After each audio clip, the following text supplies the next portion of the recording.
আসসালামু আলাইকুম, সবাই কেমন আছেন? ছেলে আবদার করেছে পিঠে খাবে, সেজন্য আমি ছেলের জন্য পিঠা বানাবো সব কিছু নিয়ে বসে পড়েছি।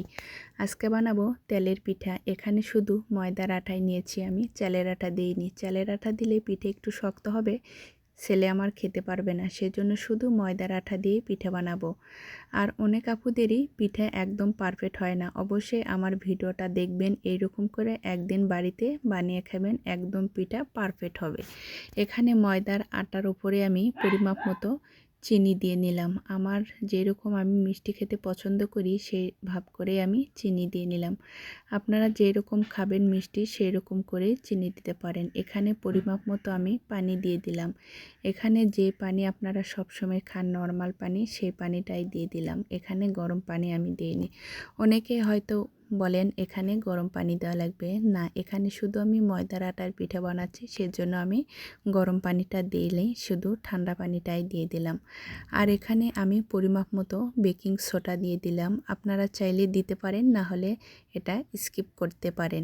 যাদের বাড়িতে আছেন থাকে তারা অবশ্যই দিবেন, না থাকলে না দিবেন, এটা অপশন, দিতেও হবে না দিতেও হবে। এখানে আমি হাত দিয়ে সুন্দর করে মেখে নিচ্ছি। এই পিঠার আটাটা আপনি যত সুন্দর করে মাখাবেন পিঠাটা একদম পারফেক্ট হবে। আর এখানে আমি হাত দিয়ে অল্প অল্প করে পানি দিচ্ছি আর মাখাচ্ছি। আপনারা অবশ্যই এইরকম করেই মাখাবেন।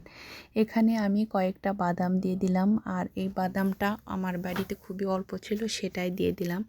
এখানে চাইলে আপনারা নারকেলও দিতে পারেন।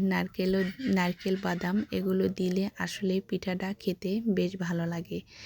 আর এখানে পরিমাপ মতো আমি সরিষার তেল দিয়ে দিলাম। আর আমরা সবসময় সরিষার তেল দিয়ে সব কিছু করি এবং রান্নাও করি।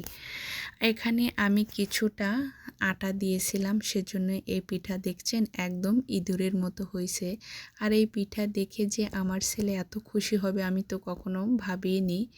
আর প্রথমে আমি আগে আটার দিয়ে দিলাম, আর মাশাআল্লাহ পিঠা যে এত সুন্দর হয়েছিল কি বলবো। আপনারাই দেখেন পিঠাটা একদম বলের মতো হয়েছে ফুলে। আর এইরকম বলের মতো যখন পিঠা ফোলে সেগুলো পিঠে খেতে আসলে বেশ ভালো লাগে। আপনাদের কাছে কেমন লাগে জানি না, আমার কাছে এই তেলের পিঠা যে এত ভালো লাগে কি বলবো। প্রতিটা পিঠাই জানেন একদম ফুলে বলের মতো হয়েছিল। অনেক আপুরাই পিঠা বানায়, বলে আপু আমাদের পিঠা ফোলে না, ওখানেই থাকে। দেখছেন এখানে দেখতে দেখতে আমি অনেকগুলানি পিঠা বানাইছি। পিঠা অনেক আপুরাই হয়তো কমেন্ট করে বলবেন আপু এত ছোট পিঠা কেন। আমার ছেলে বেশি বড় পিঠা বানালে অনেক সময় খায় না, নষ্ট করে, সেজন্য আমি ছোট ছোট করেই পিঠা বানাই আমার ছেলের জন্য। এখানে আমি পরে আরেকটা পিঠা দিয়েছি, দেখেন এই পিঠাটা অনেক সুন্দরভাবে ফুলে যাচ্ছে। দেখছেন প্রতিটা পিঠায় আমার যেন একদম ফুলে বলের মতো হয়েছে। মাশাআল্লাহ পিঠা আমার মনের মতো হয়েছে। অবশ্যই আমার ভিডিওটা আপনারা যদি দেখেন ভালো লাগে প্লিজ একটা লাইক দিবেন, কমেন্ট করবেন, আর বেশি ভালো লাগলে সাবস্ক্রাইব করবেন। এটা হলো ইউটিউবে, আমি ইউটিউবেও ছাড়ি।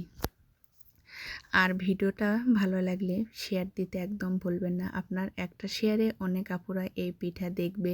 ভালো লাগলে অবশ্যই বাড়িতে এইরকম করে বানিয়ে খাবে। দেখেছেন পিঠার সাইডটা কত সুন্দর ফুল ফুল হয়েছে। মাশাআল্লাহ আমার পিঠাটা আমার মনের মতো হয়েছে। এই পিঠা খেতে যে এত মজা কি বলবো, বাড়ির সবাই অনেক পছন্দ করেছে।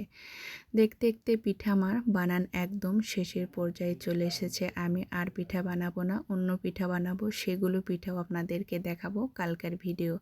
আজকের ভিডিও আর বেশি করব না, এ পর্যন্তই। সবাই ভালো থাকবেন, সুস্থ